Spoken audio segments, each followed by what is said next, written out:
অশোক দাস 15 তারিখে সকালবেলা যে উনি আত্মহত্যা করেছেন। যেহেতু ওনার বাড়ির কোনো নাম্বার ছিল না, ওনারই নাম্বারে ফোন করি, তো ওনার মিসেস ফোনটা ওঠান। তো উনি তখনই বলেন যে দিদি সবকিছু মানে শেষ হয়ে গেল। অনন্যা ব্যানার্জি, যে এই 109 নম্বর ওয়ার্ডের যে কাউন্সিলর, অনন্যা ব্যানার্জি এবং রাজু বিশ্বাস, যে টিএমসির তরফ থেকে বিএলএ 2 কাজ করছিল, তাদের দীর্ঘদিন ধরে তার উপরে একটা হুমকি চলছিল, যাতে এই এসআইআর এর যে কাজগুলো সেটা যেন তাদের পক্ষে হয়, টিএমসির পক্ষে সে কাজ করে। সে নিরপেক্ষভাবে কাজটা করবার চেষ্টা করছে, কারণ যদি একটু এদিক ওদিক হয় তাহলে সেটা তার একটা চাকরির উপরে চলে আসবে। তাকে এইভাবে আমার সামনে পর্যন্ত তাকে হুমকি দিয়েছে রাজু বিশ্বাস, যে যদি তুমি আমাদের পেটের উপরে লাথ মারো, আমাদের সবকিছু কাজকর্ম শেষ করে দিতে চাও, এখানে বিজেপিকে ঢোকাও, তাকে সাহায্য করো এই কাজগুলো করে, তাহলে তোমার এখানে বাড়ি ঘরদোর নিয়ে তুমি কিভাবে থাকো, তোমার বউ বাচ্চা নিয়ে কিভাবে থাকো আমিও দেখে নেবো, তোমাকে এখান থেকে টিকতে দেবো না। তো তার জন্য উনি বাড়িতে সিসিটিভি ক্যামেরাও লাগিয়েছিলেন। এবং সেদিনকে উনি মানে বৌদি সেদিনকে ওই অডিওতে উনি বলেন যে দীর্ঘদিন ধরে এইভাবে থ্রেটিং করা চলে, তার জন্য উনি নিতে পারেননি, উনি গলায় দড়ি দিয়ে আত্মহত্যা করেছেন। স্পষ্ট রূপে উনি এই কথাগুলি বলেছেন। এবং এই কথাগুলি উনি শুধু আমাকে সেদিনকেই হওয়ার পরে এটা জানিয়েছেন না, তার আগে যেহেতু আমি বললাম আমার সামনে হয়েছিল, পরবর্তীকালে ওনারা সিসিটিভি ক্যামেরা লাগিয়েছিলেন, সেই নিয়েও আমি যেহেতু ওনার বাড়িতে গিয়ে এসআইআর এর কাজ করেছি, আমি জানি ওনাদের সঙ্গে কথাবার্তা দীর্ঘদিন ধরে হয়ে আসছে বলে আমি জানি যে ওনারা ভীতস্ত ছিল প্রথম থেকে।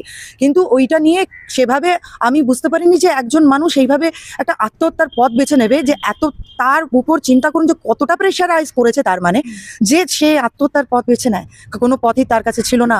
মানে যখন অশোকদার ডেড বডি নিয়ে আসা হচ্ছে বাইরে, তখন ওখানে যেতে যাচ্ছে দেখবার জন্য, সেখানে আটকানো হচ্ছে, ধাক্কা দেওয়া হচ্ছে, মানে মহিলার গায়ে এমন ভাবে এমন এমন জায়গায় হাত দেওয়া হচ্ছে যাতে মানে মহিলারা যাতে সরে যায়।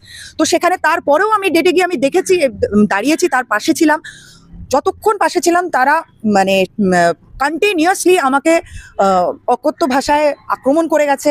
এবং ওই হসপিটাল চত্বরে অনন্যা ব্যানার্জি আমাকে এসে ওপেন থ্রেট দেয়, আমাকে মানে এটা বলে যে আমি কেন কলটা করেছি, আমার এটা রাইট, আমি তার সঙ্গে কাজ করেছি, আমি একটা বিএলএ 2 বিজেপির তরফ থেকে, আমি ওনার সঙ্গে দীর্ঘদিন কাজ করেছি, সেই জন্য আমার একটা রাইট পড়ে যে আমি একটা মানবিকতার খাতিরে তাই জিজ্ঞেস করি যে কিভাবে হলো।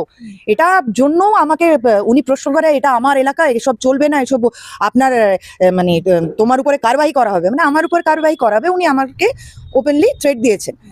তো এই আজকে দাঁড়িয়ে আমরা কিভাবে ভাবতে পারি যে ওই মানে এমনি কি ওই অডিওর মধ্যে আপনারা শুনবেন যে বৌদিও এটাও বলেছে যে আমি একা কি করতে পারি। স্বাভাবিক ব্যাপার, উনি একা হয়ে পড়েছিলেন এবং আমরা চেয়েছিলাম ওনার পাশে দাঁড়াবার জন্য, কিন্তু গিয়ে দেখি অলরেডি তৃণমূল ওনাকে ঘিরে ফেলেছে। এবং ওনাকে যখনই আমি বাইরে আসি, আমাকে ডাকে মিডিয়া বাইট দেওয়ার জন্য, আমি যখনই বাইরে আসি হসপিটাল চত্বরের জাস্ট একটু গেটের সামনে বাইরে বেরিয়ে আসি, আমার পিছন থেকে ওনাকে নিয়ে টানতে টানতে এবং ধাক্কা মারতে মারতে ওনার বৃদ্ধ মাকে এবং মানে ওনার শাশুড়িকে এবং ওনার ছোট বাচ্চাকে, ওনাকে টানতে টানতে গাড়িতে তুলে নিয়ে চলে যায়।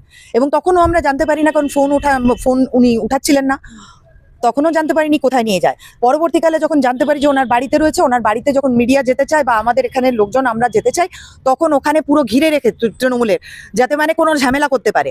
এবং এটা আমরা জানতাম আগের থেকেই যে ওনার উপরে চাপ সৃষ্টি করে ওনার যে স্টেটমেন্ট আছে ওটাকে চেঞ্জ করবার উনি চেষ্টা করবেনই।